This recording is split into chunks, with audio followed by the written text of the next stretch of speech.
అసలు ఉమెన్ వాళ్ళ బాడీ హెయిర్ని ఎందుకు షేవ్ చేసుకుంటారో మీకు తెలుసా? కలిసి అవుదాం ఫాలో కొట్టేసింది.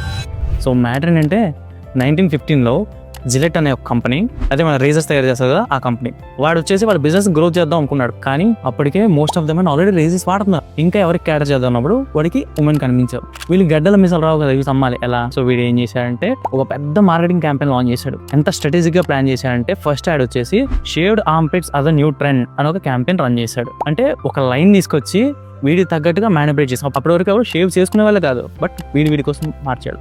రెండోది, వీడు మార్కెటింగ్ క్యాంపెయిన్ లో మ్యానిపులేషన్ ఎలా చేశాడంటే షేవ్ చేసుకుని స్మూత్ గా ఉంటే ఫెమినైన్ అని, షేవ్ చేసుకోకపోతే అన్ఫెమినైన్ అని చెప్పడం మొదలు పెట్టాడు. ఈ ఇన్ఫ్లుయెన్స్ అలా వెళ్తున్న రోజుల్లో కరెక్ట్ గా అదే టైంకి ఫ్యాషన్ లో ట్రెండ్ మారింది. అంటే అమ్మాయిలు స్లీవ్లెస్ వేసుకోవడం, కర్ట్స్ వేసుకోవడం మొదలు పెట్టారు. ఇది కూడా యాడ్ ఆన్ అయ్యి ఎంతలా మారిందంటే ఆ ట్రెండ్ 1960s వచ్చేటప్పటికి 98% ఆఫ్ ఉమెన్ షేవ్ చేసుకొని మొదలు పెట్టారు. సో ఒక కంపెనీ వాడు బిజినెస్ పెంచుకోవడానికి పెట్టిన లైన్ ని ఒక కల్చరల్ థింగ్ లా తీసుకొచ్చి ఇప్పుడు ఎవ్రీ వీక్ పార్లర్స్కి వెళ్తున్నారు కదా, అక్కడ దాకా వచ్చింది. సో మనం కల్చర్ని ఫాలో అవ్వట్లేదు. ఒక మార్కెటర్ వాడి బిజినెస్ పెంచుకోవడానికి చేసిన లైన్ ని మనం కల్చర్ పాటించేస్తుంది. ఇలా మరి కోసం ఫాలో కొట్టండి, ఎందుకంటే ఫాలో కొట్టకపోతే మళ్ళీ మరి కాంటెంట్ చూడలేరు.